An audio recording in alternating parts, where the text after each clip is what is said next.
Mon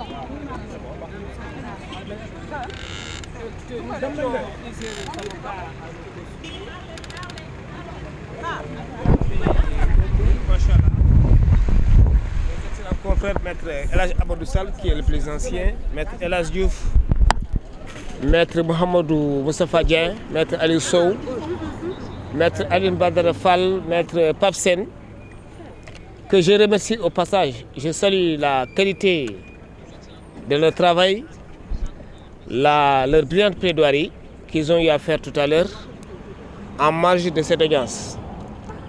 Nous avons fini avec les plaidoiries. Après le réquisitoire du procureur de la République, à l'issue de notre plaidoirie, le tribunal a renvoyé l'affaire. Elle a mis l'affaire en délibéré pour le jugement être rendu le 9 juillet. C'est-à-dire le mercredi prochain, Inch'Allah, le tribunal va donner son verdict, rendra sa décision.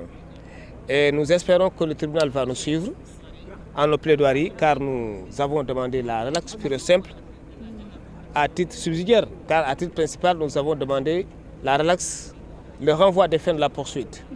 Car nous avons estimé, je l'ai dit tantôt, en marge de cette audience, qu'il y a une structure qui est logée à l'Assemblée nationale, qui est habilitée à publier tout ce qui se passe en ce qui concerne les marchés publics dans le site officiel.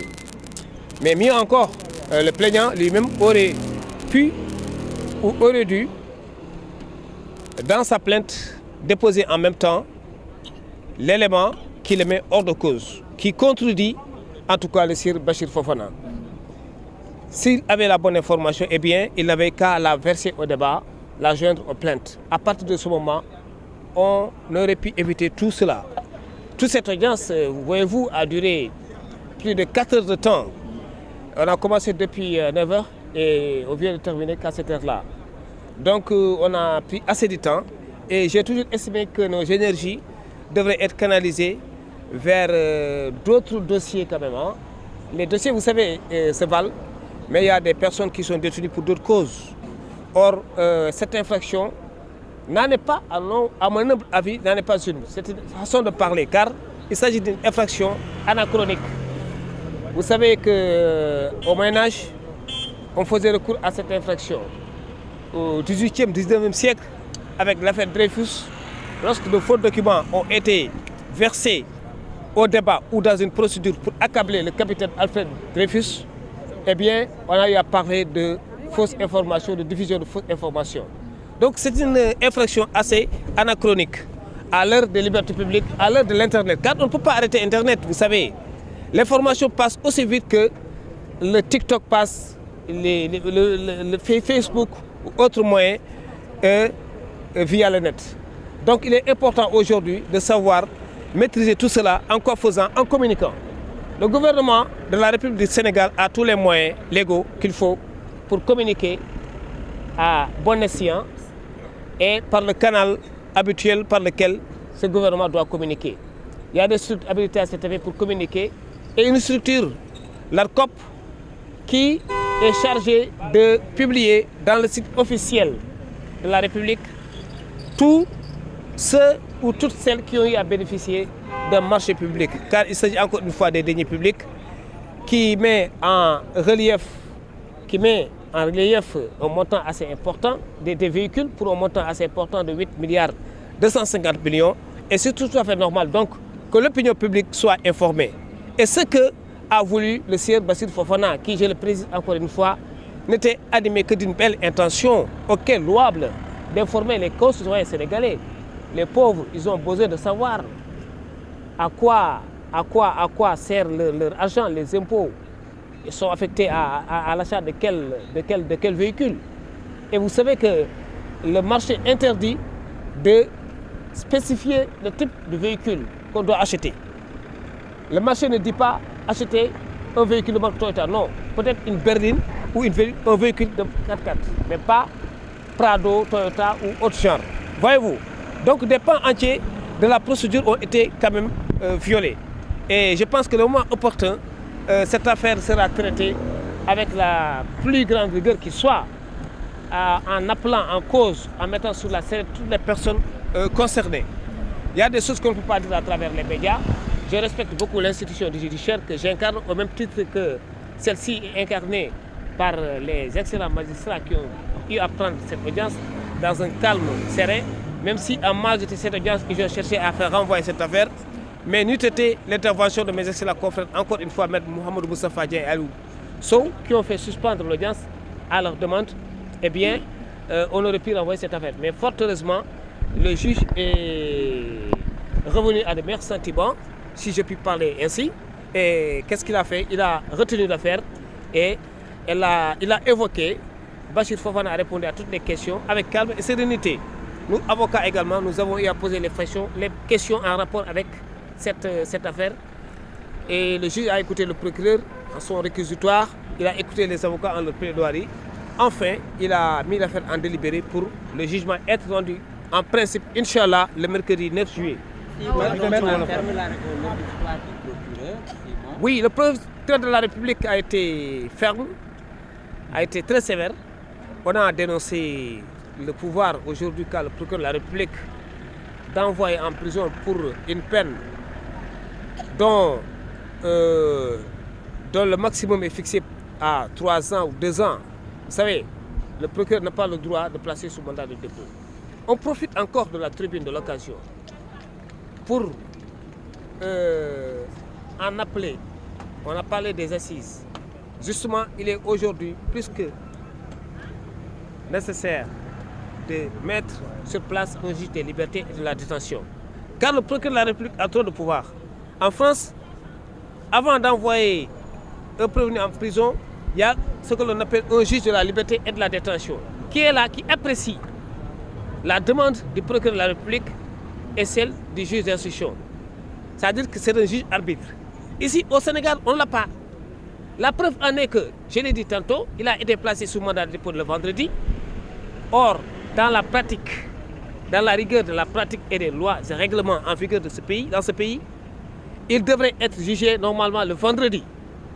Mais, contre toute attente, il a été programmé pour mercredi, c'est-à-dire aujourd'hui. Cela veut dire quoi? Cela veut dire que lorsqu'une personne est arrêtée aujourd'hui, disons, elle doit être jugée le vendredi.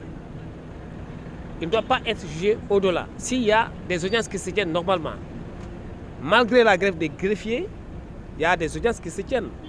Il y a des affaires pour lesquelles les personnes sont en détention pour des chefs d'offres de cession de drogue, de trafic de drogue, d'abus de confiance ou des dossiers dans lesquels il n'y a pas d'enjeu. Car le souci des plaignants pour renvoyer, pour demander le renvoi, ou des juges même et les avocats de renvoyer leur affaire, c'est que lorsque un particulier doit à un autre particulier de l'argent, pour recouvrer cet argent, il faut le jugement. Et le jugement, c'est les greffiers qui les délivrent.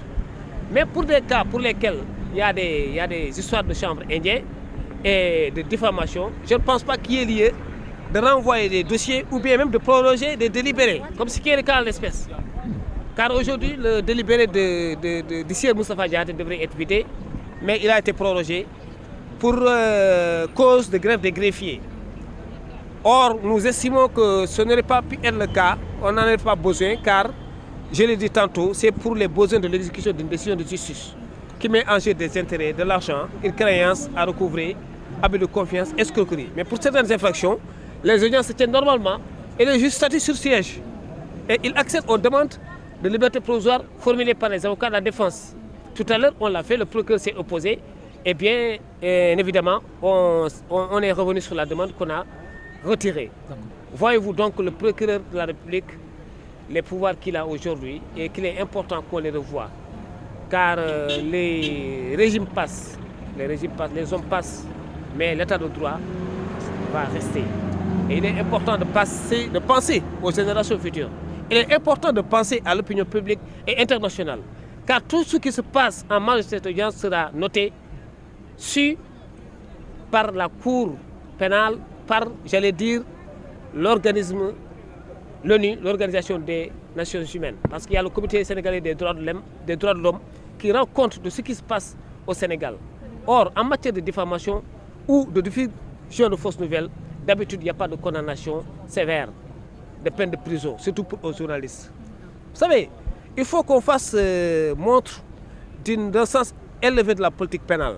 La politique, la philosophie du droit, ce n'est pas d'amener en prison des personnes qui sont utiles à leur société, comme des journalistes, un père de famille. Je pense que cette personne peut bénéficier d'une liberté provisoire. Et pour certaines infractions, justement, les traduits pas devant le tribunal correctionnel par la voie de la citation directe. Ce qui est le cas.